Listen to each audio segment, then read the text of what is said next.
Hello welcome back to twins vlog by Abi and Greeshma. അപ്പൊ എല്ലാവർക്കും twins vlog by Abi ഗ്രീഷ്മയുടെ happy Christmas. എല്ലാവരും വീട്ടില് ക്രിസ്മസ് ഒക്കെ അടിച്ചു വിളിക്കുകയാണെന്ന് വിചാരിക്കുന്നു.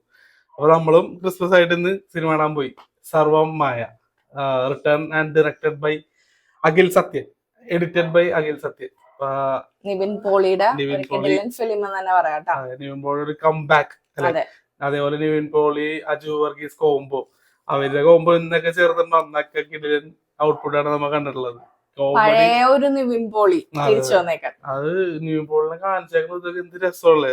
എല്ലാ ഫ്രെയിംസും ഭയങ്കര ഭംഗി തോന്നിക്കുന്നത്. നിവിൻ പോളിയുടെ പെർഫോമൻസ് ആണെന്നുണ്ടെങ്കിൽ പ്രത്യേകിച്ച് പറയേണ്ട ആവശ്യമൊന്നുമില്ല. Nivin Pauly already proven star ആണ് ഇങ്ങനെ ചെയ്തിട്ടുള്ളത് അല്ലെ.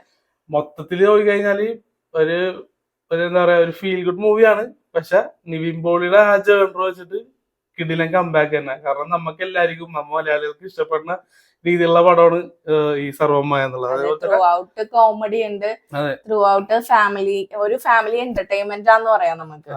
യു സർട്ടിഫിക്കറ്റ് ആണ് പടത്തില്.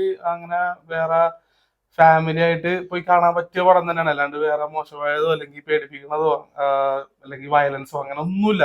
ക്ലീൻ ആയിട്ടുള്ള പടം, ഫുള്ളി എന്റർടൈൻമെന്റ്. അതൊരു 1.5 മണിക്കൂർ ഓടണമെങ്കിൽ 2.5 മണിക്കൂർ നമുക്ക് ചിരിക്കാനുള്ള നമ്മുടെ ഓഡിയൻസ് കംപ്ലീറ്റ് ഒരാൾ പോലും ഇല്ലാണ്ട് എല്ലാരും ഫസ്റ്റ് തന്നെ കണ്ടത് സെൻട്രൽ ടാക്കീസിൽ തൃപ്പൂണിത്തുറയിലാണ് കണ്ടത് പടം. വേറെ എവിടെ ഉണ്ടായില്ല, അതുകൊണ്ടിട്ടാണ് അവിടെ പോയി പടം കണ്ടത്. പടം റിലീസ് എനിക്ക് തോന്നുന്നത് വളരെ ചെറുക്കൻ തിയേറ്ററിലായിരുന്നു റിലീസ് ഉണ്ടായിരുന്നത്. നമ്മുടെ അടുത്ത് ജി സിനിമാസിലൊക്കെ വൈകിട്ടത്തൊക്കെയാണ് ഷൂട്ട് വെച്ചത്.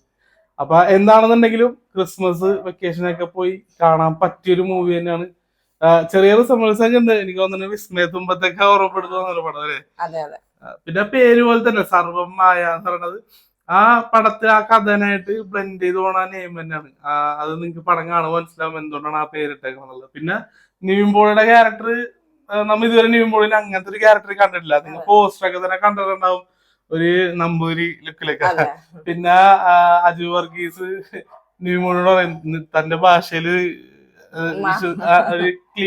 ക്ലീൻ ആയിട്ടുണ്ട് തന്റെ ഭാഷ എന്ന് പറയും. അപ്പൊ എന്നൊക്കെ ചോദിക്കണം. അപ്പൊ അങ്ങനത്തെ രീതിയിലുള്ള സ്ലാങ് കാര്യങ്ങൾ അജു വർഗീസ് അത് കിണ്ടായിട്ട് ചെയ്തിട്ടുണ്ട്. പിന്നെ ജനാർദ്ദനൻ ചെറിയ റോളുണ്ട്, ജനാർദ്ദനും സൂപ്പർ ആയിട്ട് ചെയ്തിട്ടുണ്ട്. പിന്നെ എടുത്തു പറയേണ്ടത് എനിക്ക് വേറൊരു ലേഡി ആക്ട്രസ് ഉണ്ട് സിനിമയിൽ ത്രൂ ഔട്ട്. അത് നമ്മ എന്താന്ന് റിവീൽ ചെയ്യല്ല, അത് നിങ്ങൾ സിനിമ കാണുമ്പോൾ മനസ്സിലാവും എന്താ സംഭവം എന്നുള്ളത്. ആ ആക്ട്രസ് ആണെന്നുണ്ടെങ്കിലും കിടനായിട്ട് പെർഫോം ചെയ്തിട്ടുണ്ട്. പിന്നെ ഫൈനലൊക്കെ ആകുമ്പോഴത്തേനും, അതായത് ക്ലൈമാക്സ് ഒക്കെ എത്തുമ്പോഴത്തേനും ഒരു സെന്റിമെന്റൽ ടച്ചോടാണ് പടം അവസാനിപ്പിക്കുന്നത്. അപ്പൊ അതും നമുക്ക് ഭയങ്കരമായിട്ട് ടച്ച് ആവും, നമുക്ക് ഫീൽ ചെയ്യാൻ പറ്റും. സ്റ്റോറിയിലൂടെ പോയി ആ ഒരു എൻഡ് എത്തുമ്പോ നമുക്കും അത് കറക്റ്റ് ആയിട്ട് ഫീൽ ചെയ്യാൻ പറ്റും. പിന്നെ ഓരോ കാര്യങ്ങളും പടത്തിൽ ഇപ്പൊ ഫസ്റ്റ് ഒരു ക്യാരക്ടർ കാണിച്ചിട്ടുണ്ടെന്നുണ്ടെങ്കിൽ അത് ഫൈനൽ ക്ലൈമാക്സ് എത്തുമ്പോൾ അത് കണക്ഷൻ ഉണ്ട്. അല്ലാണ്ട് വെറുതെ പേരിന് ഓരോ ക്യാരക്ടേഴ്സ് കൊണ്ടുവന്നിട്ട് ഒരു കോമഡിക്ക് വേണ്ടിയോ അല്ലാന്നുണ്ടെങ്കിൽ ഒരു സീനിന് വേണ്ടിയോ കൊണ്ടുവന്നല്ല.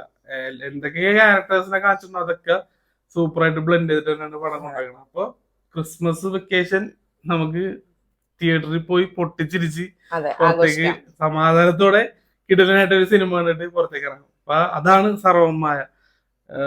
എക്സാക്ട്ലി. പിന്നെ വീണ്ടും ഞാൻ പറയും, നിവിൻ പോളിയുടെ കംബാക്ക് തന്നെയാണ്. നിവിൻ പോളിയുടെ ജേണറിൽ ഇങ്ങനത്തെ പടം എനിക്ക് തോന്നുന്നത് ഈ ഒരു കോമഡി ത്രൂ ഔട്ടൊക്കെ കൊണ്ടുപോകാൻ കഴിവുള്ള പൊട്ടൻഷ്യൽ ഉള്ള 2 ആക്ടേഴ്സ് തന്നെയാണ് നിവിൻ പോളിയും അജു വർഗീസും. അവരത് സൂപ്പർ ആയിട്ട് തന്നെ ചെയ്തിട്ടുണ്ട്. അപ്പൊ അതേ ഉള്ളൂ. നമ്മുടെ ചെറിയ വീഡിയോ ഇഷ്ടമായെങ്കിൽ ലൈക്ക് ചെയ്യുക, ഷെയർ ചെയ്യുക, കമന്റ് ചെയ്യുക, ഫോളോ ചെയ്യുക. നമ്മുടെ ചാനൽ കൂടുതൽ ആൾക്കാർക്ക് ഹെൽപ്പ് ചെയ്യുക. ബൈ.